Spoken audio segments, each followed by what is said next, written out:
Shabbat Shalom. Shabbat Shalom to the 12 tribes scattered to the four corners of the earth. Teacher Shaul, to my right. Oldest Levi. All right. Hopefully everybody has had a blessed and beautiful Shabbat. Hopefully this week has been prosperous and productive. For those who started their Day of Atonement last night, hopefully it's going well for you. For those starting this evening, I wish you the best. The class today came up over the last 24 to 36 hours, I would say. Came to my attention, there was debate within the nation of Israel over when the Sabbath day begins. Okay, so that's why tonight's class is titled, When is the Sabbath? We tackled the topics about like lunar Sabbath before. Smashed that. Did 3 installments on it. To show that the seventh day is the Sabbath, hands down. Now the topic is now whether or not the Sabbath begins at evening, Friday evening to Saturday evening, I'll use those terms, or does the Sabbath begin Saturday morning? Is it a morning to morning? I've even heard evening, or I've heard morning to morning and also morning to evening, meaning Saturday morning to Saturday evening, and I've also heard Saturday morning to Sunday morning. Okay? But I'm going to address those in this class today. To include, there's also how many hours is there in the Sabbath observation. I've caught wind that there is being said right now, theoretically, that there's only 12 hours in the Shabbat. So today's class, of course, as men of the Lord, we're to reason out of the scriptures, in the scriptures. So that's what this is about. All right. It's not to slander anyone. It's not to scold, drag, or debate in the terms that our people understand it to mean that word. But it's for edification purposes. Okay. And no one will ever gain an understanding unless we address issues as they present themselves head on. Okay. So let's start off with Psalms 119. Psalms chapter 119, verse 104. Through thy precepts I get understanding. Therefore I hate every false way. All right. When the Sabbath is highly important. Why? Because the Sabbath is a sign. Okay? We'll get that. But first, let's get Romans chapter 3. Romans chapter 3, and I want verse 4. We're all on the path of seeking truth. We're all on this road to understanding. And on that journey, I want you all to take away with you this little tidbit. Romans chapter 3, verse 4. You want verse 3 first? 4. God forbid, yea, let God be true, but every man a liar. This is what I want you to walk away with. Let the Most High God be true, and let every man, no matter who that man is, be a liar. If it's not according to thus saith the Most High, if it doesn't line up with his word, his thought process, his will, then allow that person to be a liar, as scripture has said. Again, Sabbath is very important. Go to Exodus, the 31st chapter. The Sabbath is very, very important because it's a sign.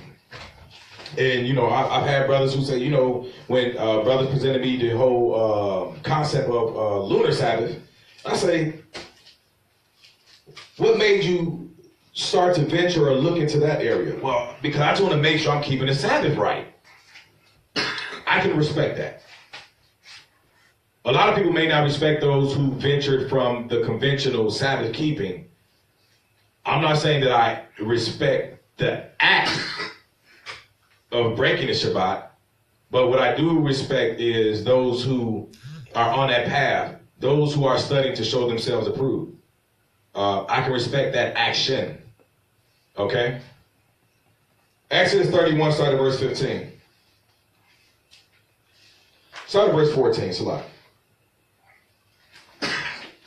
Exodus 31, chapter 14. Verse Salah.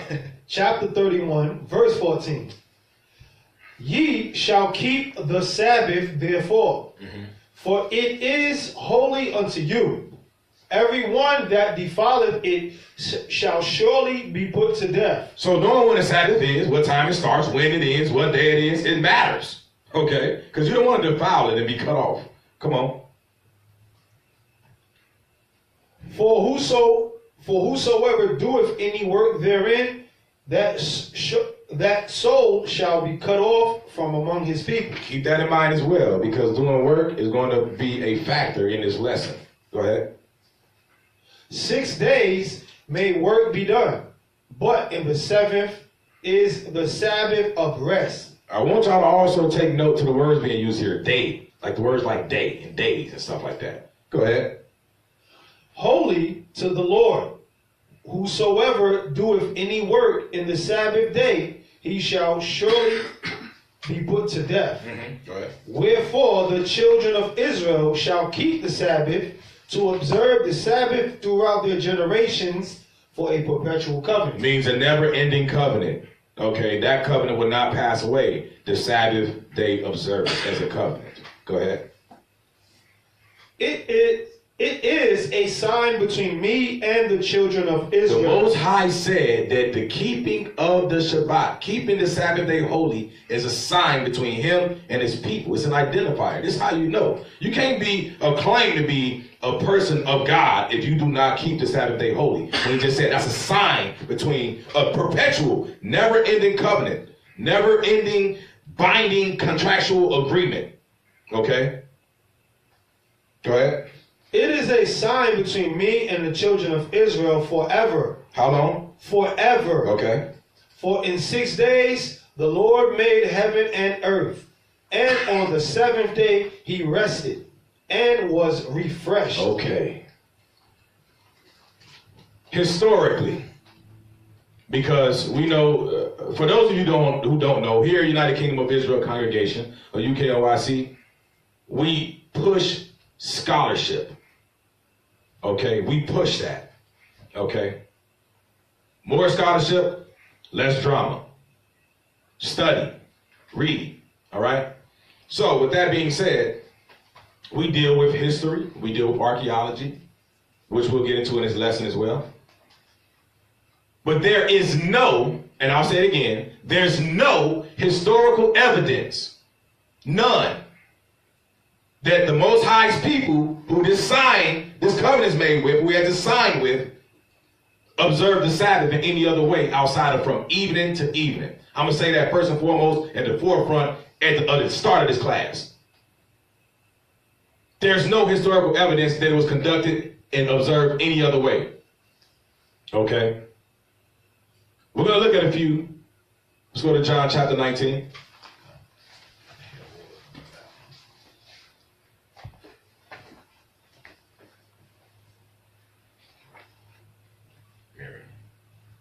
Turn that thing.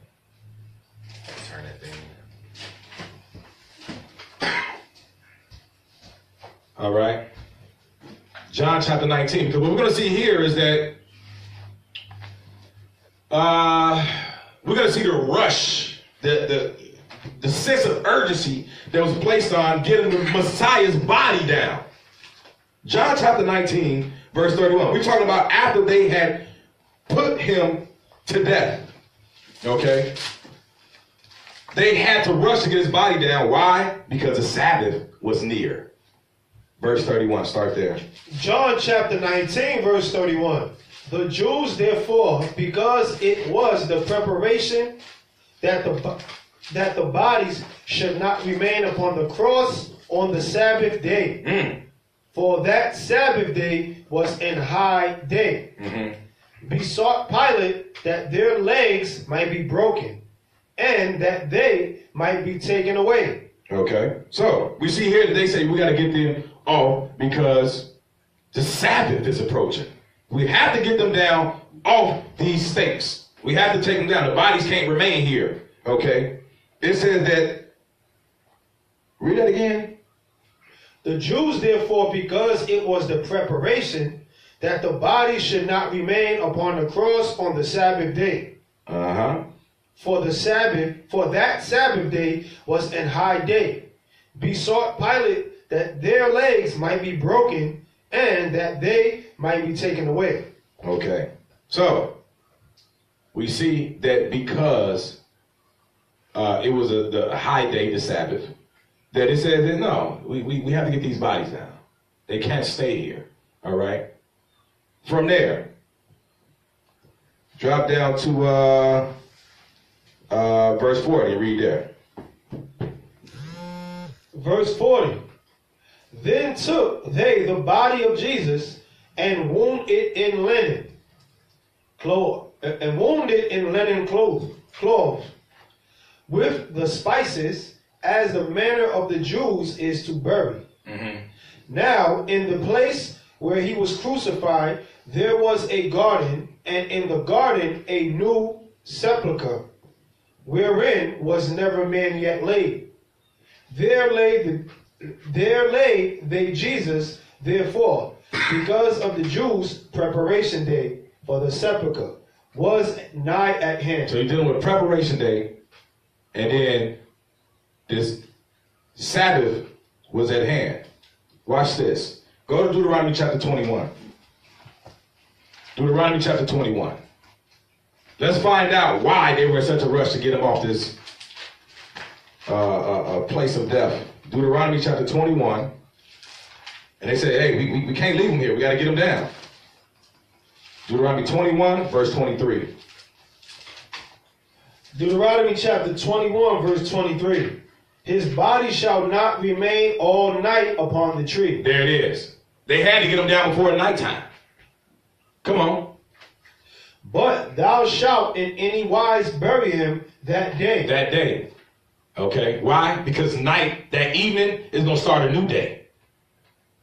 I know right now, those who don't agree with evening to evening Shabbat, but by the end of this class, I will break it all the way down.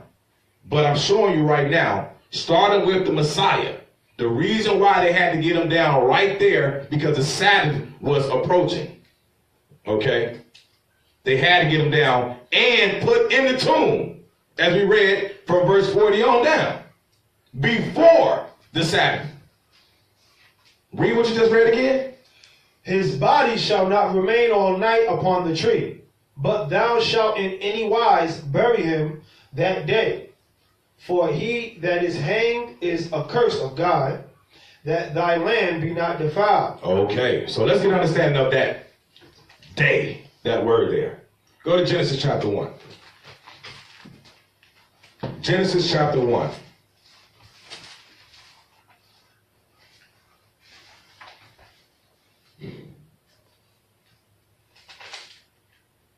Again, tonight's class is when is the Sabbath?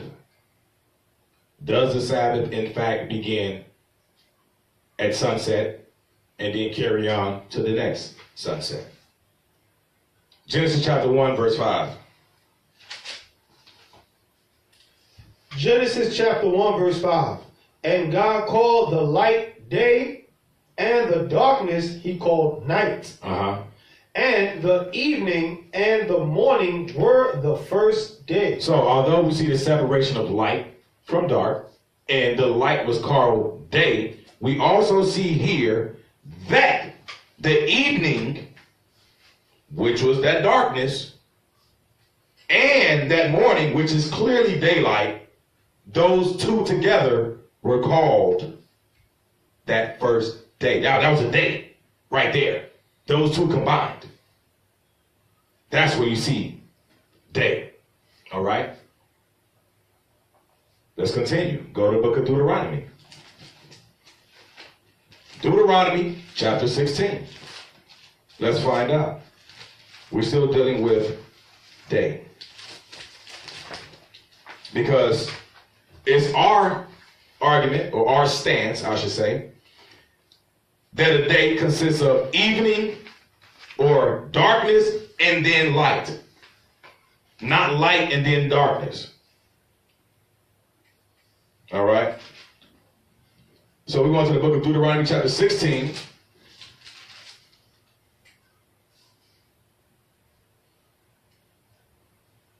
We're going to spend some time in Deuteronomy 16. But I'm going to come back to it. But I want you to go to Deuteronomy 16 and read me verse 4. Deuteronomy chapter 16, verse 4. And there shall be no leavened bread seen with thee in all thy coasts 7 days. Neither shall there anything of the flesh which thou sacrificest the first day at even. Wait a minute. We understand that the Passover takes place at even. We understand that this kicks off the Feast of Unleavened Bread. We're reading the guidelines that there should be no leavened bread within your dwellings, okay, at all, for 7 days. That don't mean 7 12-hour periods. That means 24-hour periods. 7 of them, okay? And we see that it says that neither shall there be anything of the flesh which thou sacrifice the first day at even. Go ahead. Remain all night until the morning. Remain all night until morning. Okay. We're going to deal with that. I'm just pointing out some key scriptures that we're going to jump off into. All right. Go to 2 Chronicles chapter 2.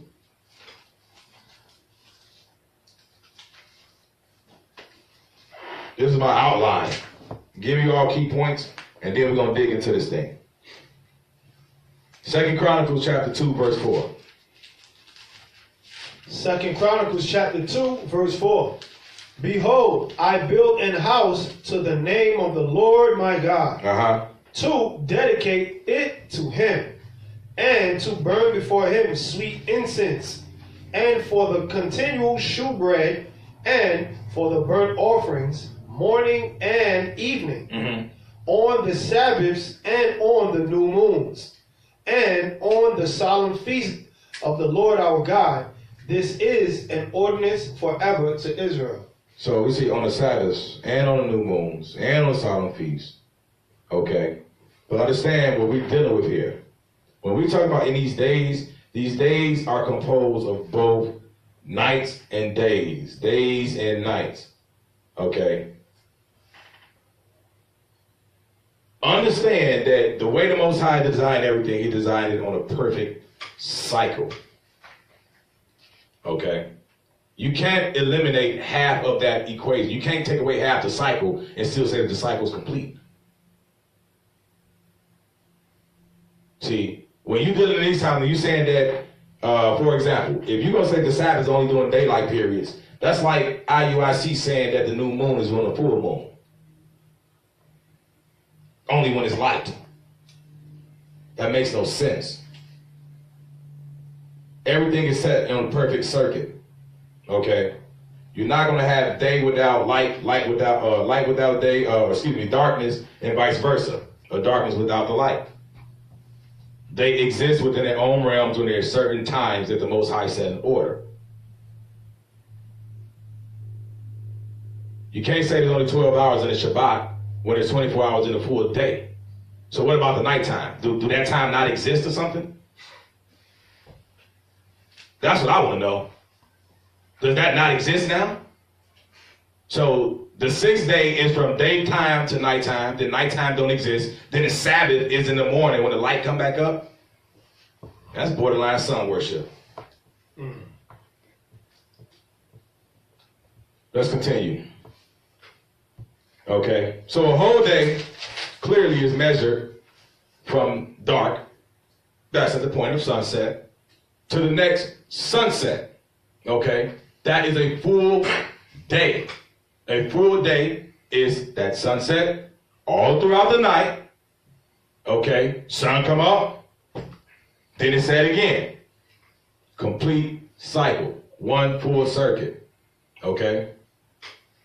Let's look at another meaning of this word day. Okay. So we can see that the word day, or when we're dealing with when it's light, okay? When it's light outside, when the sun is up, that's called day, right?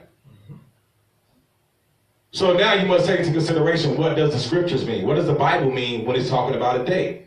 Because when you go into the scriptures, you will see that the word day can, in that day, do it mean literally in that day or in that time span, in that time frame, okay? Day, that whole day or just during daylight, okay? It's like you say good day to somebody. Okay, good day. You say good evening.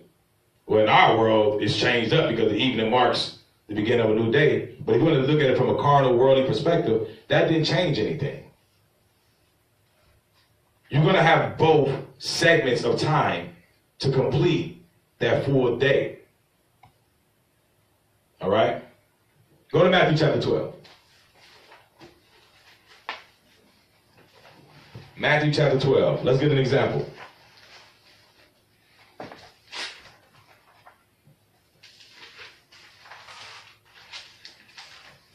Matthew, the 12th chapter. Let's start with verse number 40.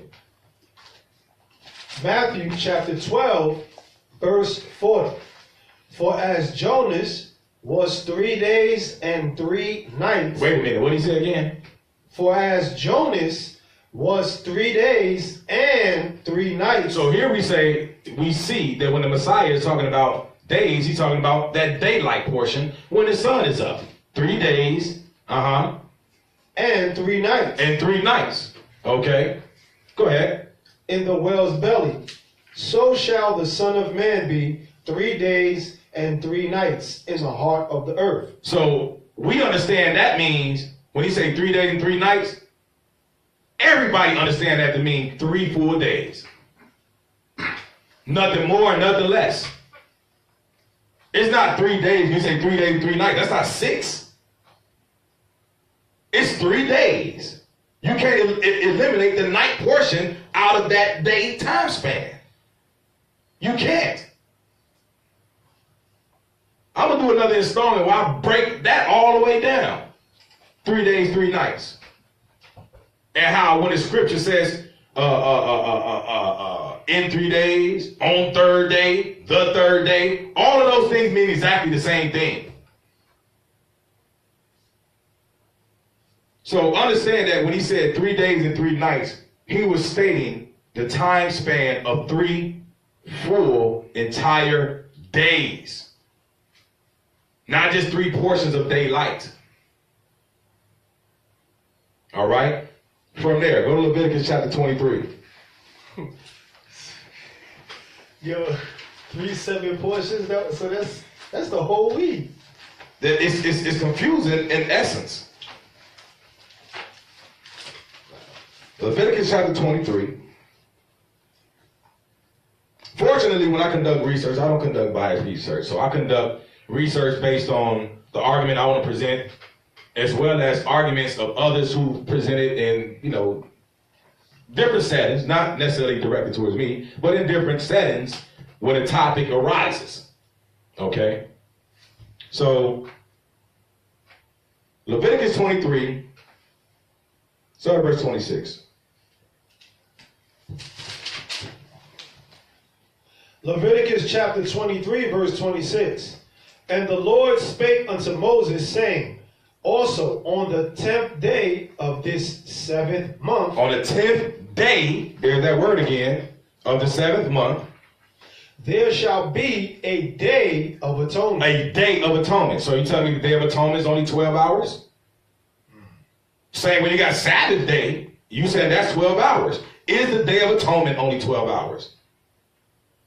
No, it's not. Read. It shall be an holy convocation unto you. The Sabbath is also a holy convocation. Come on. And ye shall afflict your souls and offer an offering made by fire unto the Lord. So, is the memorial blowing of trumpets only a 12-hour period? No. Okay. In that 7th month, you kick it off with the blowing of trumpets, which is the new moon. Then you get the Day of Atonement. Then from there, it leads you off into tabernacles. So my question is, when we look at Day of Atonement, which we know is a 24-hour period, I want to know and see the argument with proofs to support the stance of this 12-hour theory. Okay, because we're dealing with the day, Yom Kippur, okay, is a day of horn blast. So you telling me we're only supposed to blow the horn for 12 hours? We're dealing with day here. What consists or constitutes a whole day?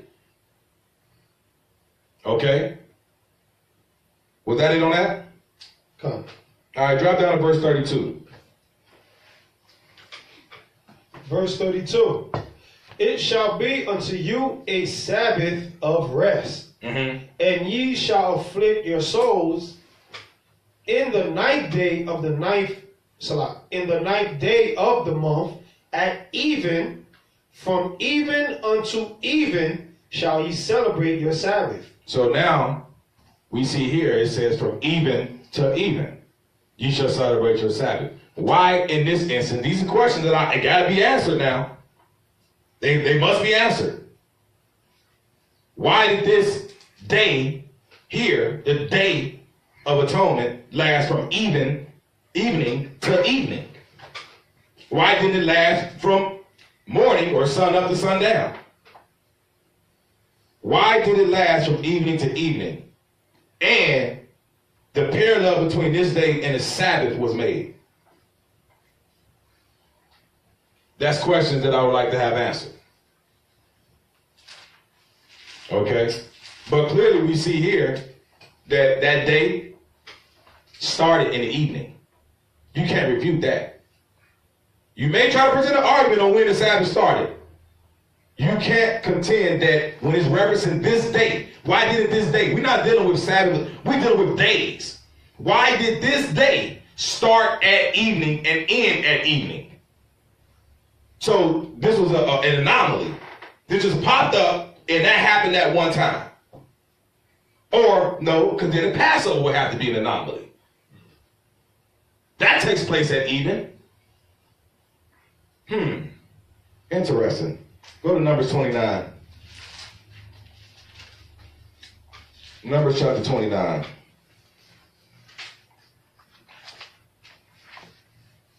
Verse 7.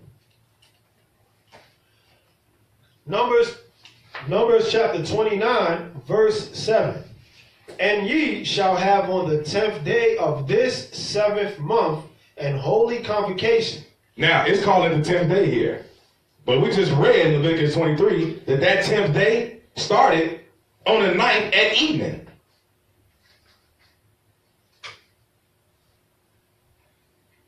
We got an issue here. Go ahead. And ye shall afflict your souls, ye shall do any work therein. So now the question becomes, when is evening? What is evening? When is evening? Go to John 11. I've seen this brought out. I'm going to address this briefly because I don't even think much time needs to be spent on this scripture right here.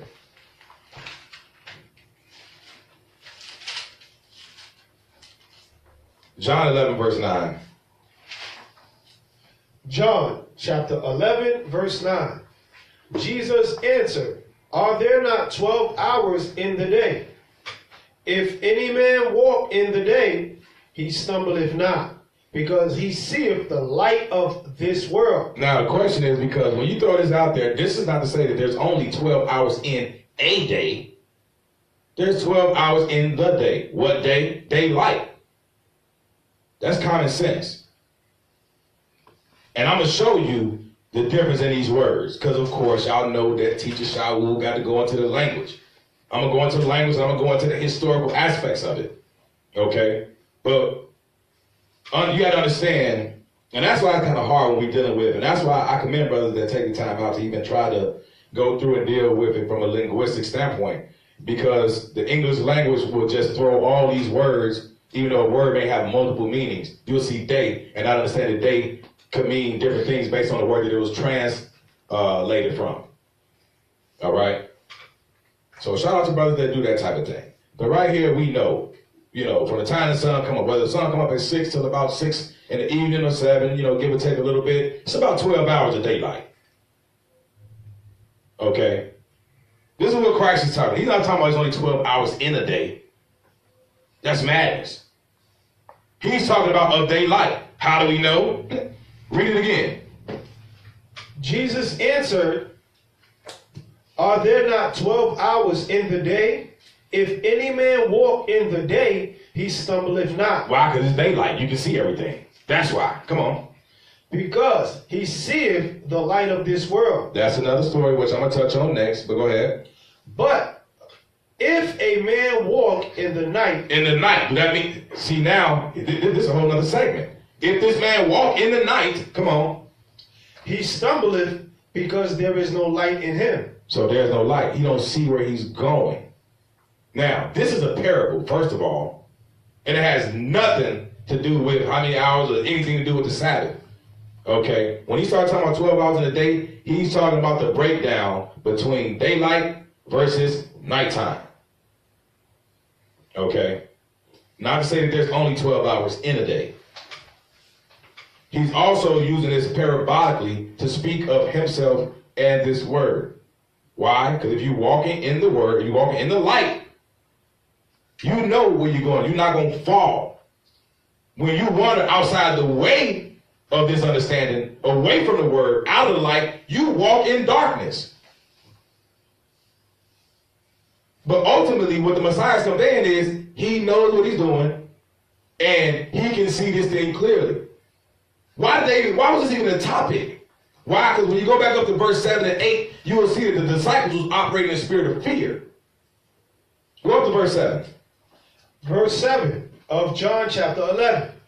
Then after that saith he to his disciples, let us go into Judea again. Mm-hmm. His disciples say unto him, Master, the Jews of late sought to stone thee, and goest thou thither again? He said, wait a minute. Hey, look. They already tried to put you to death. They want to kill you. And you want to go back there? And he said what? Jesus answered, are there not 12 hours in the day? Now, what did that answer have to do with their question? You got to think about this from a spiritual level, y'all. We're not going to start reading these scriptures from a Christian perspective and just scrape off the words off the page because that's what it say like that. Apply wisdom. So understand, yes, there are 12 hours of daylight, but this literally had nothing to do with him really getting into the debate over days. Okay? So, first thing we see, a comparison was made between somebody walking in daylight by the light of the sun and that person walking confidently his path. Why? Because it's illuminated. He can see where he's going. He's not going to stumble. Okay?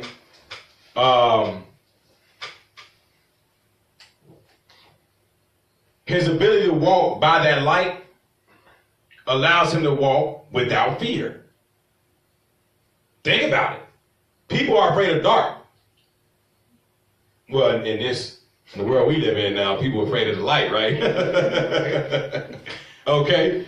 But understand, when you're dealing with, we just talk like children and things like that, we got to take on that type of mentality to gain a certain understandings, right?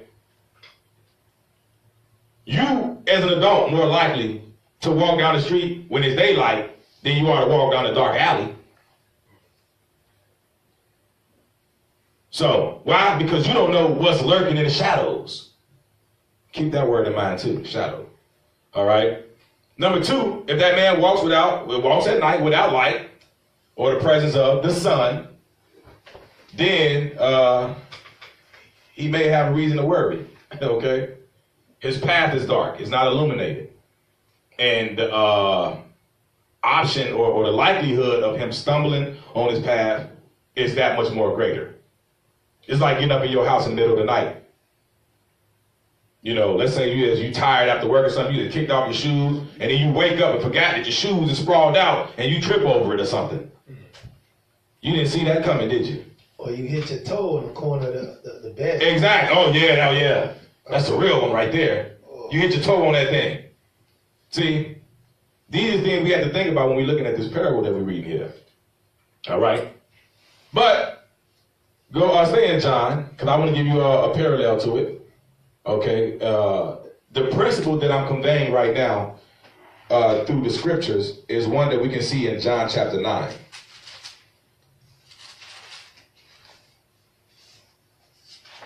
Watch this. Remember what we just read. John chapter 9, let's get verse 4. Start there. John chapter 9, verse 4. Because remember, he started talking about the light not being in him and stuff like that. And that's how it was a parable. But go ahead. I must work the works of him that sent me, while it is day. Wait a minute. I must work the works, God do God's will, while it is what? Day. While it's day. Come on. The night cometh when no man can work. Wow. That's interesting. Read on. As long as I am in the world. As long as Christ is in the world. I am the light of the world. Now we get an understanding of what we just read in John. We're talking about a period of time here. Y'all got to understand it.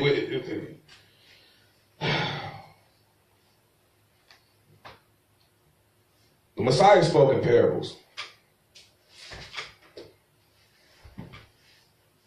And if you think that him saying 12 hours a day literally means only 12 hours for a Shabbat, I'm deeply curious to know how you arrived at that. Okay? So understand that. Go to Luke chapter 4. I want Mark chapter 1 and Luke 4.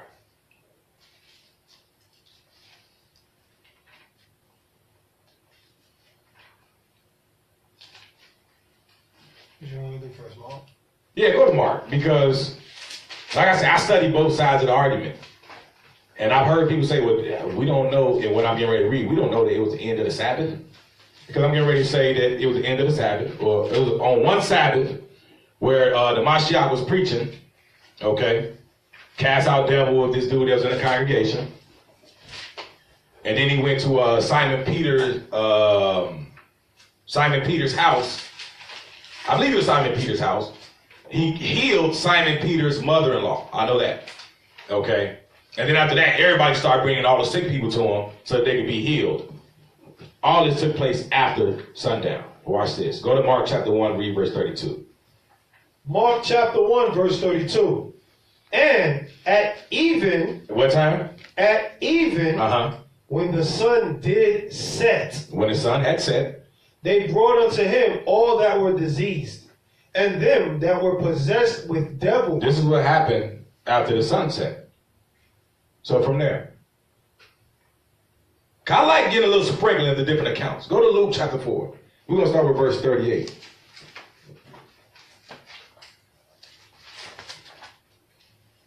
Luke chapter 4, we're going to start with verse 38. Luke chapter 4, verse 38.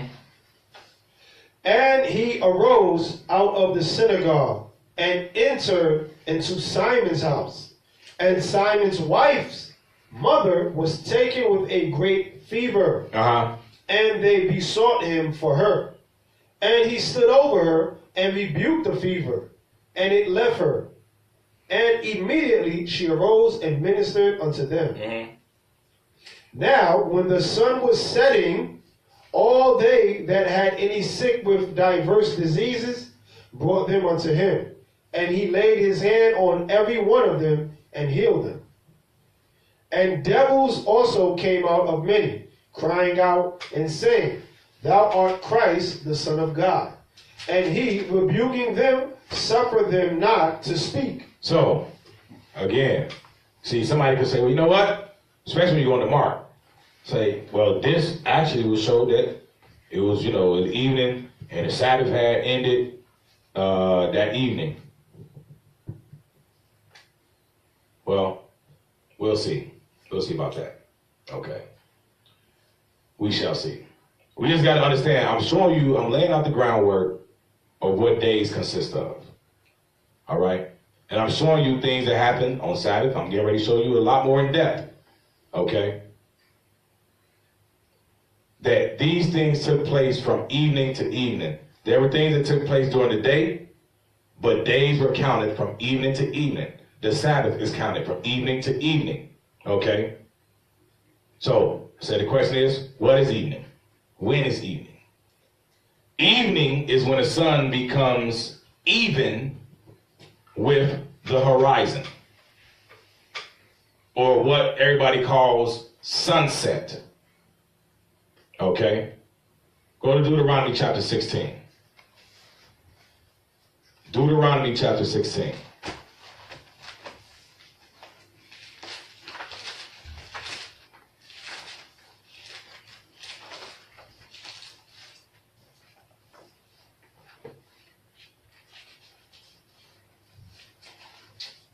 This is how you know that evening is when the sun goes down. Because the Bible explains itself. See, I'm not giving you Esau's definition of what evening is. We're going to find out according to the scriptures. Deuteronomy chapter 16, verse 6. Deuteronomy chapter 16, verse 6. But at the place which the Lord thy God shall choose to place his name in, there thou shalt sacrifice the Passover at even. At even. Mm-hmm. At the going down of the sun. That's how you know what evening is. When the sun goes down. That's evening. That kicks it off. Simple. Scriptures explain themselves. Go ahead. At the season that thou camest forth out of Egypt. Okay. So the evening. So when we look at Mark 1, okay, when we looked at Mark 1 and 32, it said, and at even when the sun did set. Why? Because this started the new things. The same way when they had to get that body down. They had to get the body down. Why? Because it couldn't remain overnight.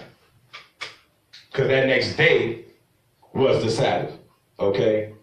So if Sabbath didn't start to that morning, why did they have to get the bodies down before the sun went down? If the Sabbath don't start in the evening, why did the bodies have to be down before evening?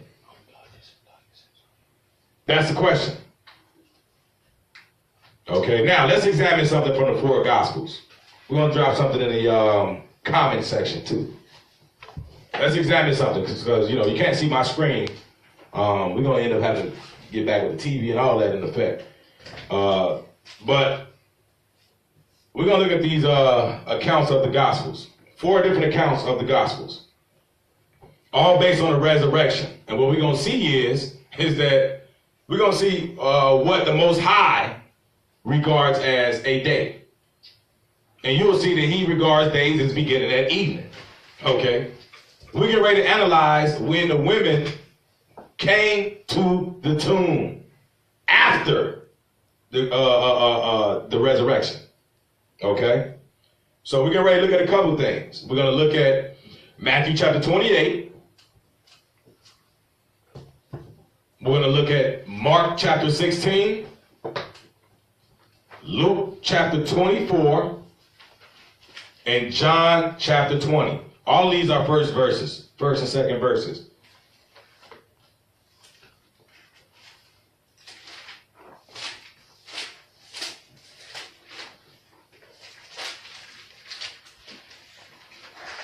Matthew 28 and 1, start there.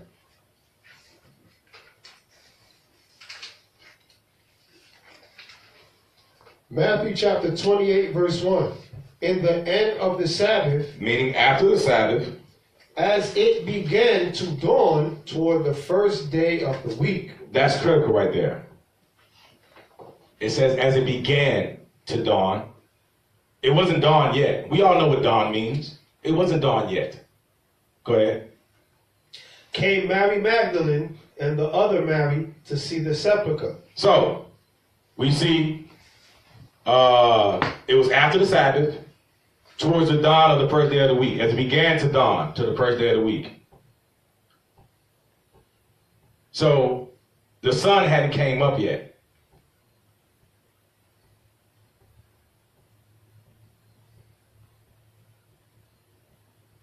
All right. From there, go to Mark 16. Remember, it was after the Sabbath, what Matthew just said, and it began to dawn towards the first day of the week. The sun hadn't came up yet. We'll see. Mark 16. You started verse 1.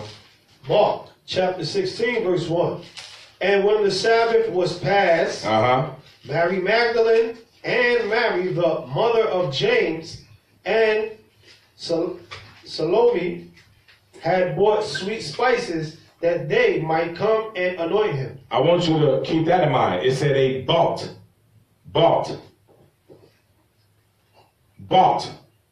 Okay? Meaning they purchased. So the Sabbath is over. You can't buy on the Sabbath. They went and bought these spices and stuff. The Sabbath is officially over. Remember, it's the evening going into sunlight coming up. And the Sabbath's over. Right? Okay, no doubt. Read on. And very early in the morning, the first day of the week, they came unto the sepulchre at the rising of the sun. They came at the rising of the sun. So they had to travel out. So they had to wait for the Sabbath to end. Then go get these spices that they purchased. You look up the word bought. We're not going to get into semantics. The word, you look up the word bought. In the Greek, you'll see it literally talking about buying. It says marketplace. So they had to go and buy these things that night. Then travel and go to the place where the Messiah had been laid. When they made it there now, it's telling you that the sun is up. But remember, we are already coming up on this first day of the week, right? It's the first day of the week. It's the first day of the week. And we got to dawn. See, you thinking, oh, that means as it's getting ready. No, we just talking about as the light was getting ready to come up. I'll show you. So the sun had risen according to Mark, no doubt. Go to Luke chapter 24. I got to paint this first and then lay it out. Luke 24, verse 1.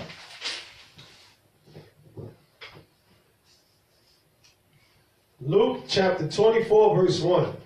Now, upon the first day of the week, very early in the morning, they came unto the sepulchre, bringing the spices which they had prepared, and certain others with them. Okay, so we see here, first day of the week, he said very early in the morning. Okay, so the sun was up when they arrived at the tomb. One more, go to John chapter 20.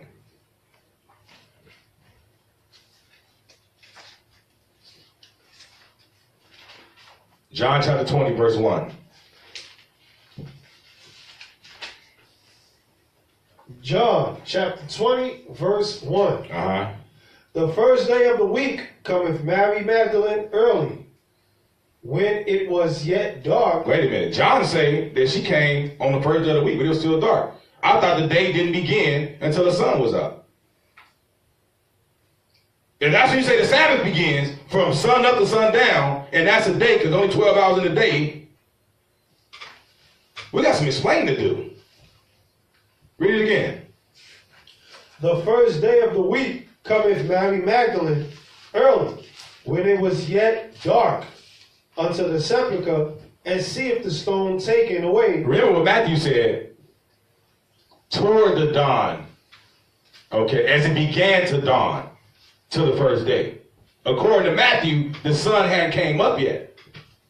All right? Now, when we look at John chapter 20, he says it was already the first day of the week. And he also says that it was still dark outside. Okay? If it's still dark outside, that means that the week already began before the sun rose. It was still dark outside. The sun hadn't came up yet. So do every other day start at evening but the Sabbath? I'm confused. Now, in John chapter 20, when it says while it was still dark, what does it say? When it was yet dark. Oh, same thing. I'm getting ready to explain that to you. Okay? When it was yet dark, or while it was still dark. Okay? I'm going to point something out to you real quick.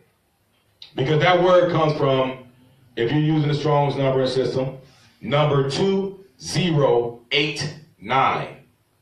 2089. Okay? Because what we have to understand is, if he said it's the first day of the week, while it was yet still dark, that means that you have to understand that the first day of the week started before sunrise, right? And started at the previous sunset. That's the only way you can get somewhere, because the sun ain't rose yet. The previous day has to start at the sunset.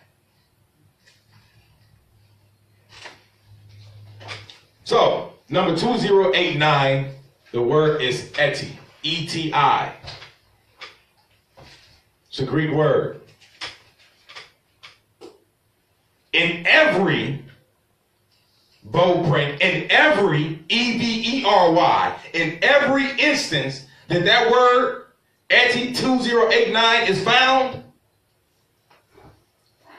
it always means still or yet. That's why I said when it says still, while it was still dark or yet, it means the same thing. I'm getting ready to break it down. Okay? It means the exact same thing. All right? So that word means still or yet. And the actual definition that's given in the Strong's lexicon is yet or still of time or degree.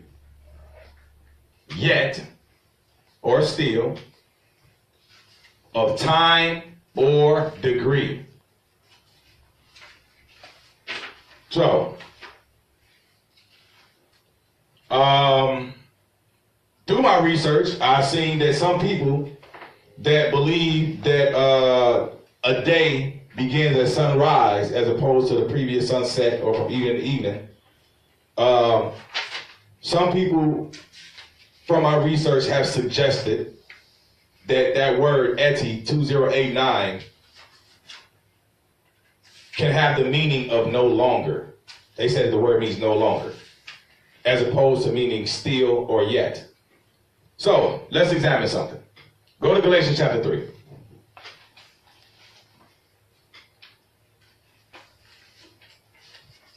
Because somebody will say, well, see, right there it said while it was no longer dark. No, it said while it was yet dark or still dark, not no longer. I'm going to prove that to you. Galatians chapter 3, verse 25. Read that. Galatians chapter 3, verse 25. But after that faith is come, we are no longer. We are no longer. When you look that up in your blue letter Bible or your interlinear, whatever you're using, you're going to see the word eti right there, 2089, right? But in order for that to be possible, the only way for that word eti to mean no longer as opposed to yet and still, it has to be accompanied by the Greek word that means no. You can't say that the word eti by itself is no longer. See, this is what comes down to understanding the linguistics. Okay? You don't understand the vernacular. And just because you can go through interlinear and say this word mean this and that word mean that, that don't mean jack. If you don't know that without that word don't mean that. Eti means yet or still. The only time it means no longer or no more, like no longer dark or no more dark, is when you put it with the Greek word for no. So when we're looking at Galatians 3 and 25, it says, but after that, faith is come. We are no longer, it has 2089, eti, and then it has the word, it has 3765 right next to that. Well, I do it's back there. Give me that Strong's Concordance back there.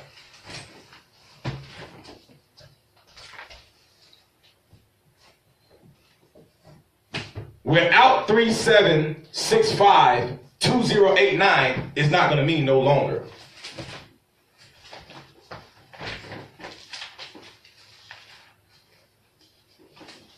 Give me a second.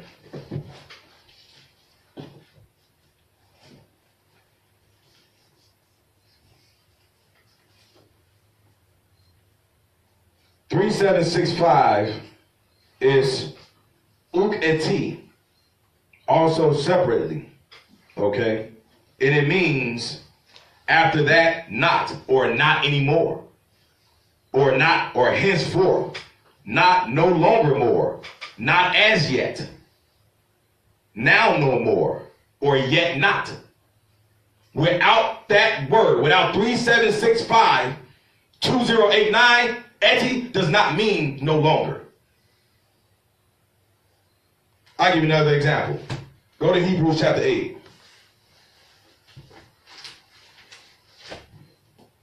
Hebrews chapter 8.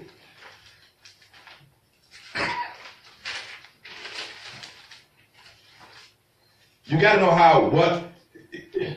what word connects with the next word. Otherwise, it's going to be improper. It's not going to make no sense.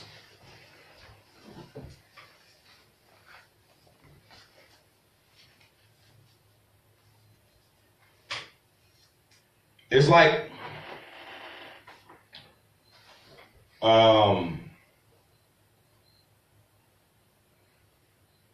in Spanish, when you're looking at verbs and the verb tenses and stuff, and you're looking at words like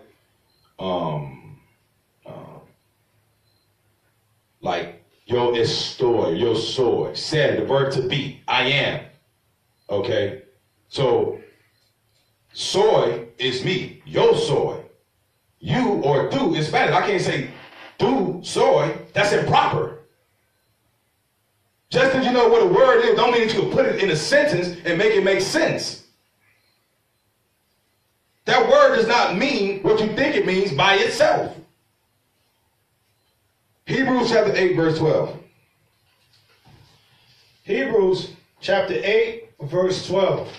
For I will be merciful to their unrighteousness, and their sins and their iniquities will I remember no more. Now, in order for that to be no more, you will have to couple 3364 with 2089. Because 2089 by itself doesn't mean no more. It means yet or still. So when you add these other words, it now means not yet or no longer or no more. So in this text, we're looking at 3364, and we see that that's ume. It's a double negative. Denial, meaning not at all, anymore, at all, or by no means, neither, never, no, not at all, in no case, or in no wise, or not ever. You can't have a word and think just because this word says this, and you see it here, oh, that means no longer was it dark. No, it don't. You made that up.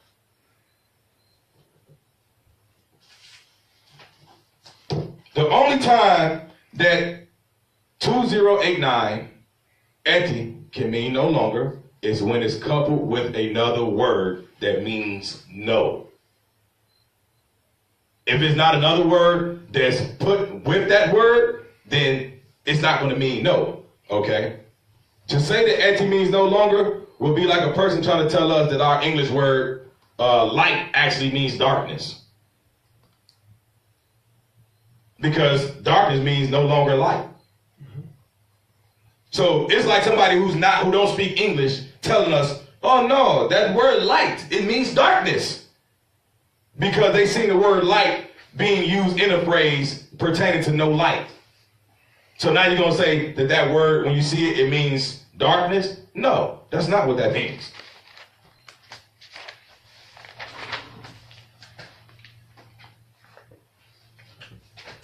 There's also, through research, that says that the word eti can mean after that. No. Again, knowing the context is the key. I looked everywhere, and I couldn't find not one place in the KJV or any other translation. Just let you know I'm not doing biased research. I got numerous Bibles around here. Okay? Whether it be a Jehovah's Witness type Bible, NIV Bible, Jerusalem Bible, whatever little Bible I had around here, some other little Bible, I don't even know what it is, some Catholic Bible, I could not find in the KJV or any other translation where the word eti means after that, where you get that 2089. It doesn't. It don't exist. That's false. Okay? And when you look at Matthew 28:1, you'll see that it's dealing with after the Sabbath. Okay? That's a key indicator to let you know that the week has begun now. Excuse me. It's the first day of the week. Okay? It was, as it began to dawn, toward dawn. It wasn't dawn yet. The sunlight had not broke the surface yet. It was still dark. That started the new day. That darkness. Okay? In Matthew 28:1, the word for dawn there is number 2020. 2020.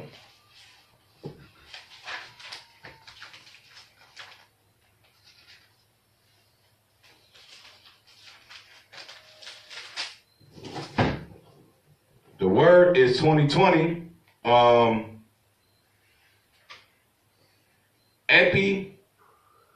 Epifosco. It means to begin to grow light. It wasn't light yet. It was leading up to that point.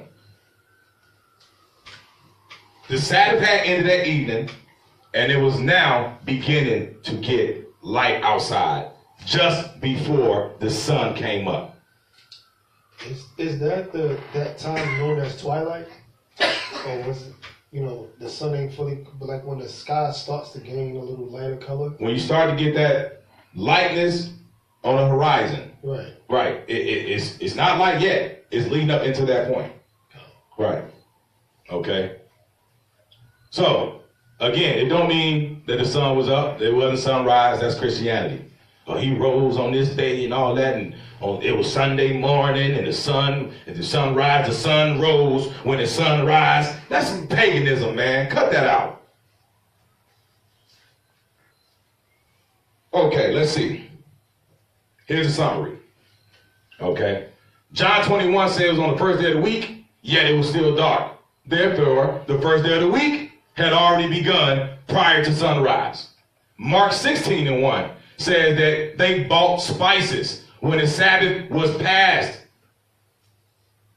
But yet it was before the sun had risen, proving that the Sabbath ended at sundown and the next day began at sundown.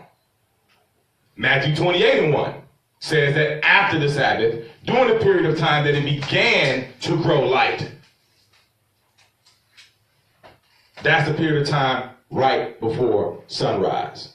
Okay, it's very clear just from examining those 3-4 scriptures to show that when the Sabbath ends, the next day begins. That's how it happens. And all that happened before the sun came up. The Sabbath ended and the next day began. And if you're saying that the Sabbath is only 12 hours out of the day, from sun up to sundown, what do you call the period after the sun go down on what I call a Shabbat? So what's Saturday evening? That day, what's that? Intermediate Saturday. It's a conjunction Saturday. It's a conjunction? God. Hey. He said intermediate Saturday. Hey, that's what I'm saying, bro. What do you call that period of time then? Okay? That's the craziest, most weirdest thing ever. All right? So, let's get something else real quick. Go to Nehemiah 13, man. Looking at Nehemiah, I don't know how you can walk away with a different understanding of when the Sabbath is. Okay? When the Israelites returned to Jerusalem after the Babylonian captivity, Nehemiah had to teach. He reintroduced the law back to the Israelites. Told them this is how you observe the Shabbat. Okay. To prevent interruption of the Shabbat, Nehemiah commanded certain things to take place. Watch this. Nehemiah chapter 13, starting verse 15. Nehemiah chapter 13, verse 15. In those days saw I in Judah some treading wine presses on the Sabbath, and bringing in sheaves and lading asses, as also wine, grapes, and figs, and all manner of burdens, which they brought unto Jerusalem on the Sabbath day. And I testified against them in the day wherein they sold victuals. Go ahead. There dwelt men of Tyre also therein, which brought fish and all manner of ware, and sold on the Sabbath unto the children of Judah, and in Jerusalem.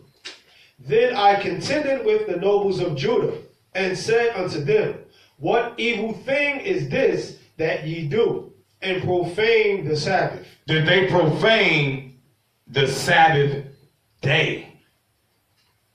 See, somebody say, see that? Sabbath day. That mean the daytime, Mark. No. We're talking about a full 24-hour period. We're going to get it. Read on. Did not your fathers thus, and did not our God bring all this evil upon us? Wait a minute. Wait. Hold on. Go ahead. And upon this city, yet ye bring more wrath upon Israel by profaning the Sabbath. By profaning the Sabbath. Let me shift gears right quick. I never heard anybody really touch on this. When he said, did not your fathers thus? He's asking a question about something that transpired beforehand. Okay?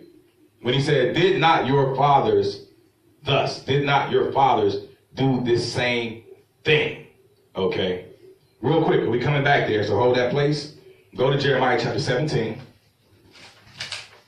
Let's find out, like, what is Nehemiah talking about? Our forefathers did the same thing. Jeremiah 17, start at verse 19.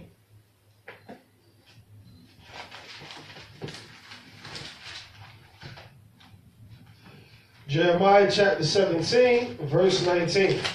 Thus said the Lord unto me, go and stand in the gate of the children of the people, whereby the kings of Judah come in, and by which, Salah, and by the which they go out, and in all the gates of Jerusalem.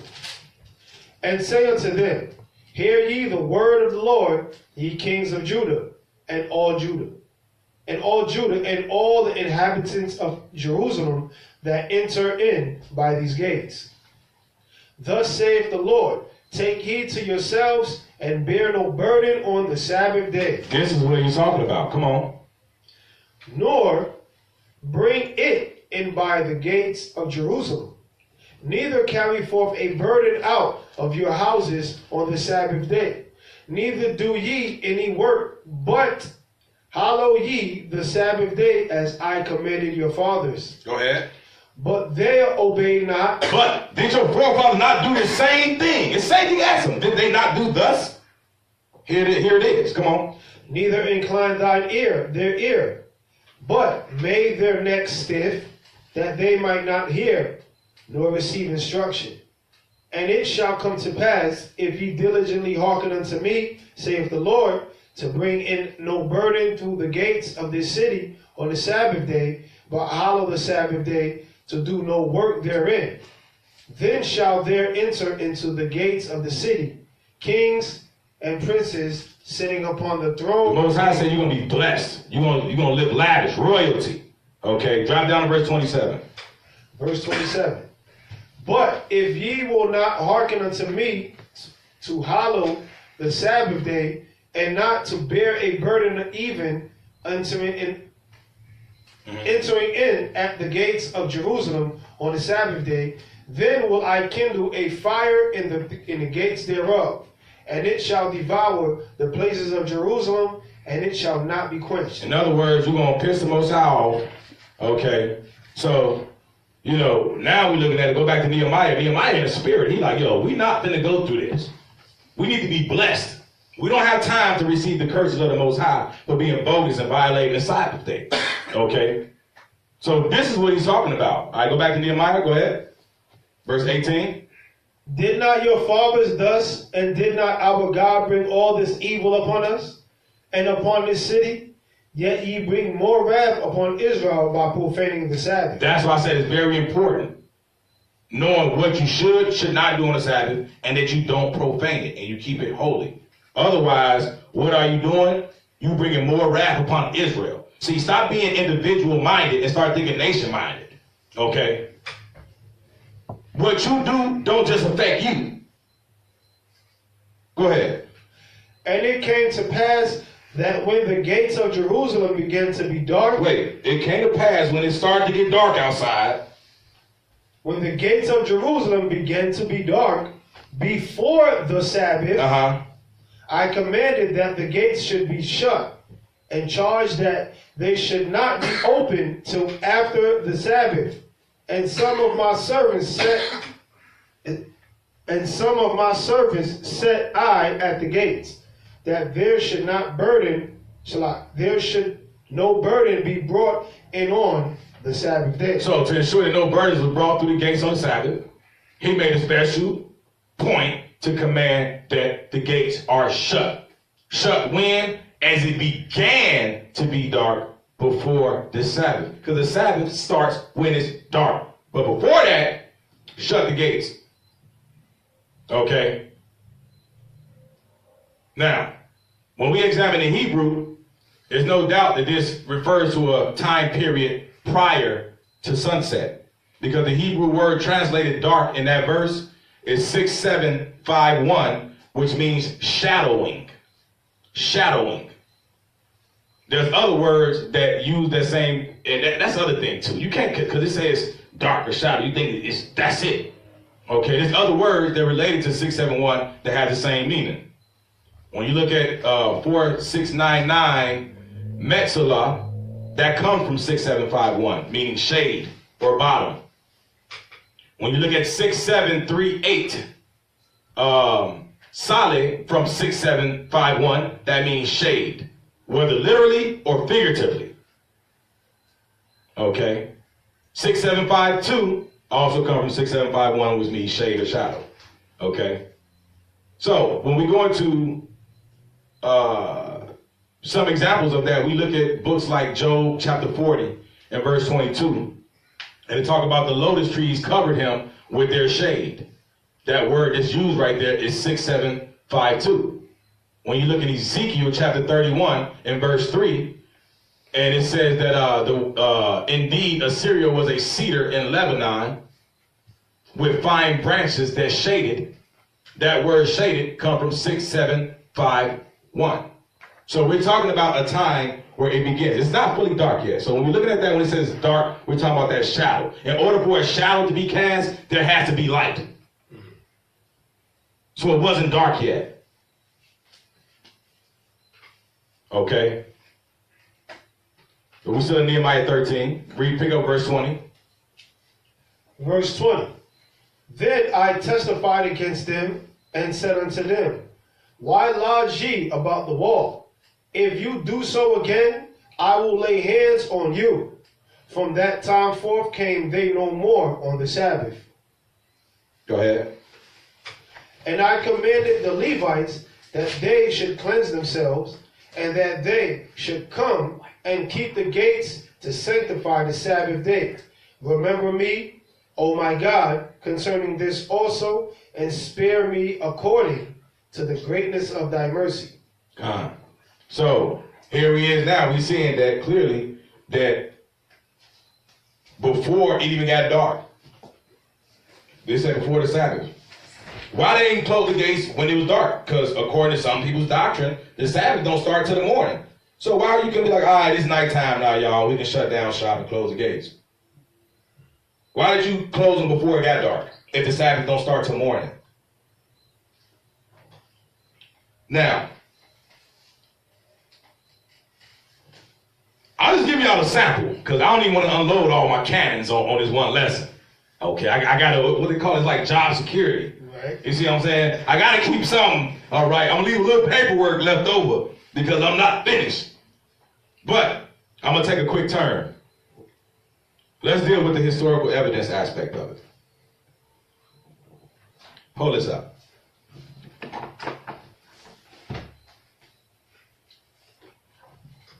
Josephus.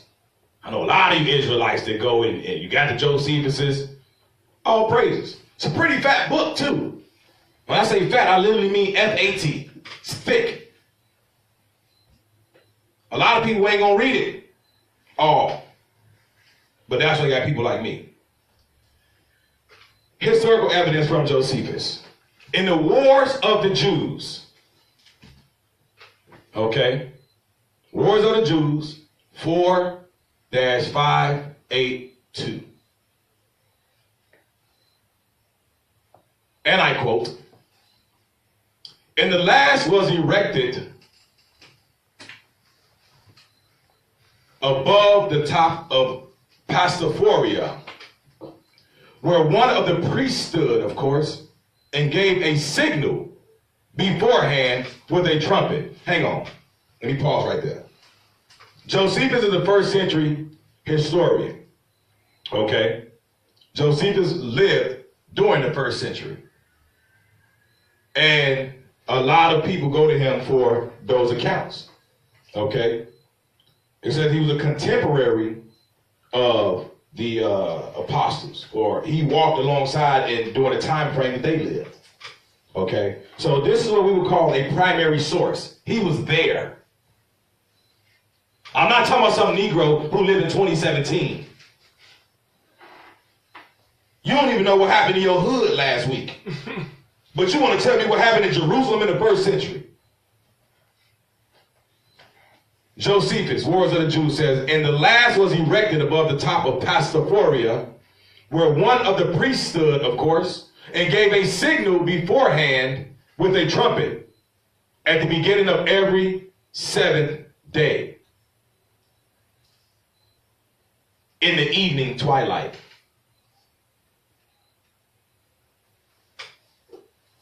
If the Sabbath don't start till the morning, why did Josephus just say that at the Sabbath, at the start of the Sabbath, they blew the shofar in the evening? If the Sabbath don't start till morning. Somebody hit. Somebody hit. I'm not finished yet. As also at the evening when the day was finished. So Josephus said that the Sabbath started at the evening and the day ended at when the evening was done. But you want me to believe 2017 people. Stop it. It says also at the evening when the day was finished, as giving notice to the people when they were to stop work and when they were to go to work again.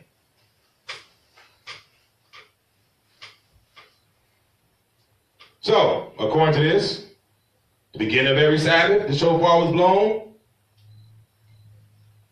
and which he designated as the evening, to let you know, stop working. And then when the Sabbath was over, the next evening, they blew the shofar again to say, now you can go back to work. This is the first century historian Josephus said. I can't make this up.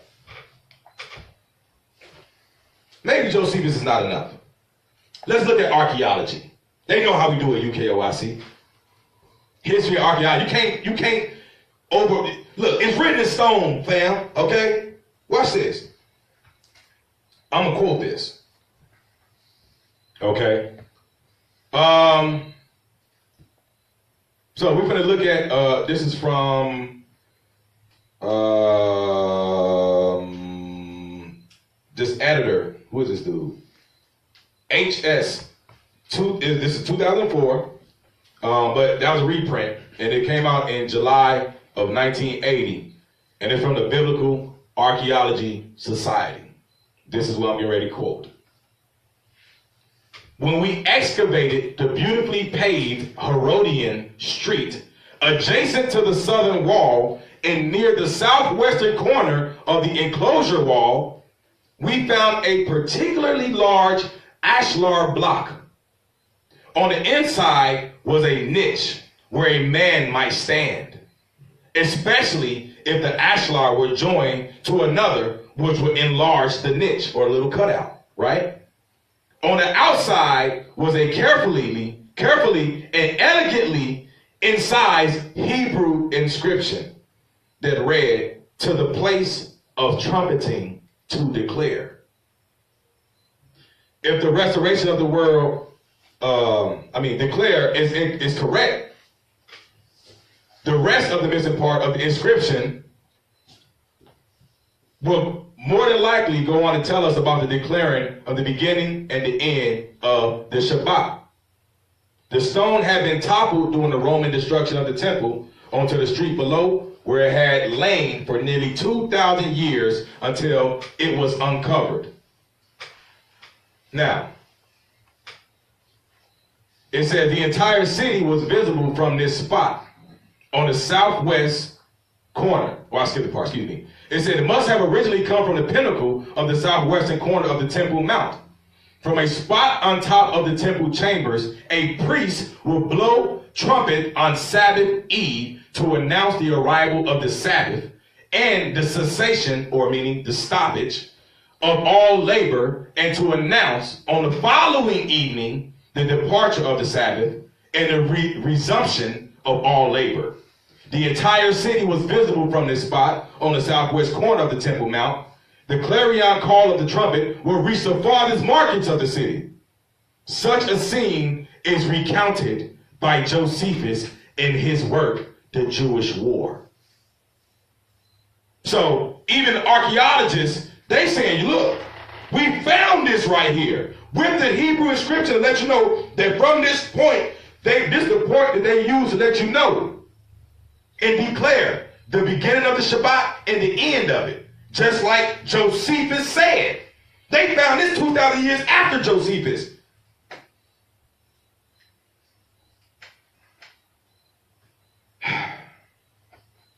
I'm going to leave off with a couple of things. We're getting ready to close out here. Go to 2 Timothy chapter 3. But I want to leave off with something. One of the things I want to leave off with is a question. Because I know the rebuttal when it comes is going to be in the form of bringing up Exodus chapter 16. And that's why I intentionally didn't address Exodus 16 this evening. But I'll go ahead and get the ball rolling. When we go to Exodus, the 16th chapter, I want to point out a couple of things real quick.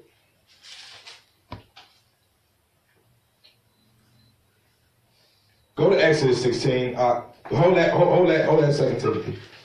We'll go to Exodus 16 real quick. Because this is one of the arguments. So I want to address something. Because the argument is, well, let's deal with the argument first.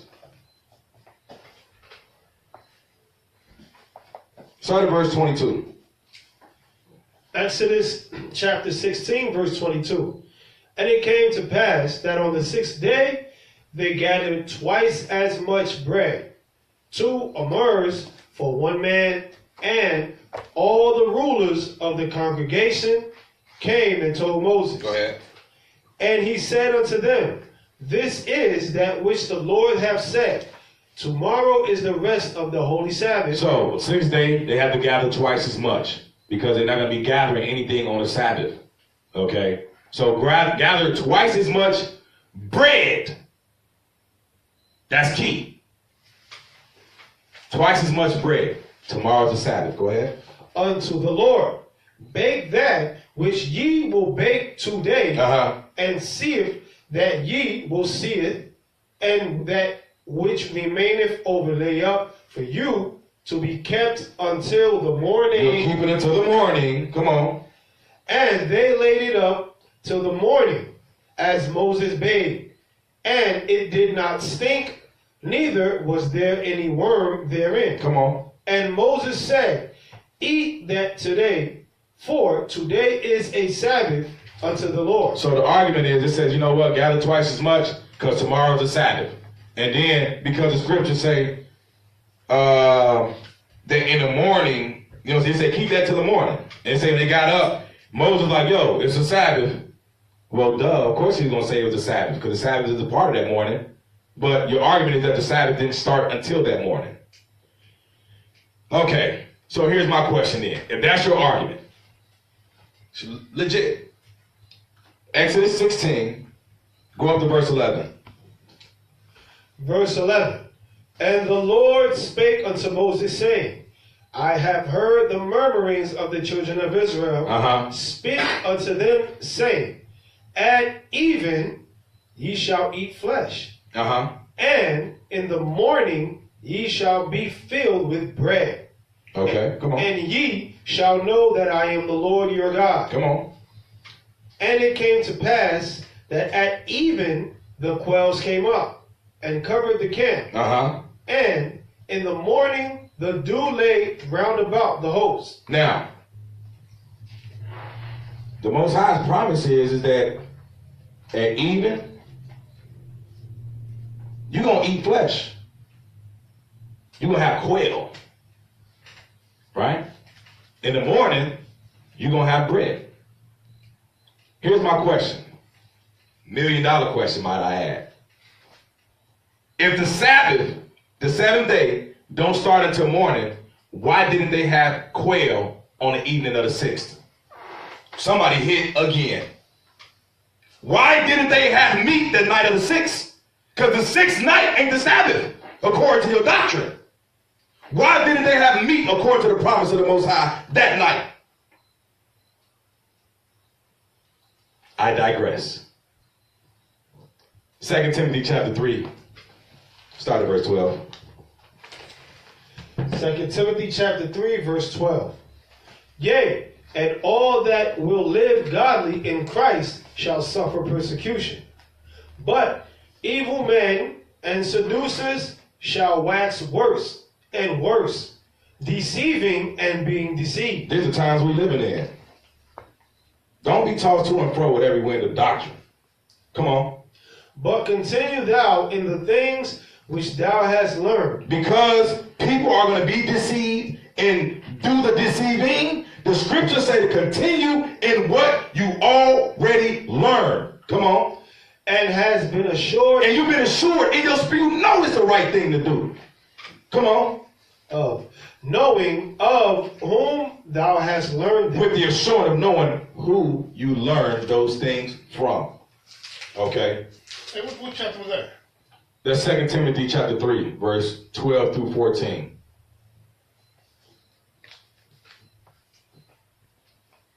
The first day found in Genesis chapter 1 started in the evening.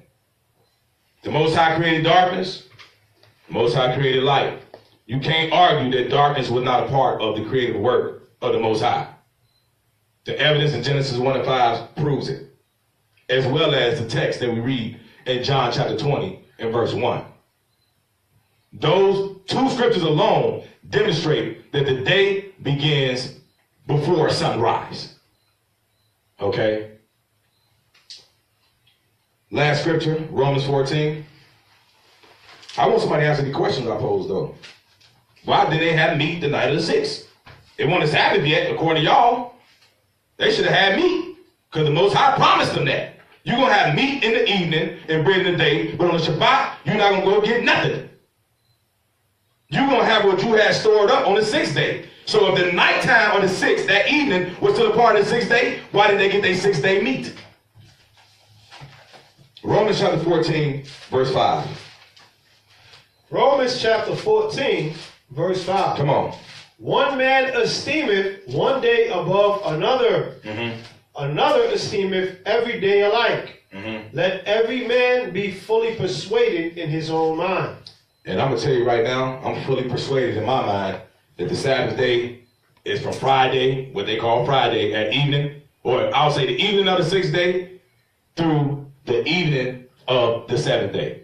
That's the Holy Shabbat, according to thus saith the Most High. So questions got to be answered because a lot of hits went out. All right? Nah, get it Deuteronomy 30. But again, continue on in the things which thou hast learned and hast been assured of, knowing of whom thou hast learned them. Deuteronomy chapter 30, verse 19. I call heaven and earth to record this day against you, that I have set before you life and death, blessing and cursing. Therefore choose life, that both thou and thy seed may live. On that note, I'm going to say Shabbat Shalom. Happy Shabbat. Happy day of rest. May the Most High in Christ bless and keep you all. I pray that this lesson was edifying to the hearers. And there's some things that are cleared up. The questions that I posed, I welcome all feedback and responses, as long as you know how to conduct yourself as a man of the Most High. Otherwise, I'm not going to answer a fool according to his folly. All right? So again, I'm Teacher Shaul, United Kingdom of Israel congregation. I thank you all for tuning in. And with that, we say, Shalom.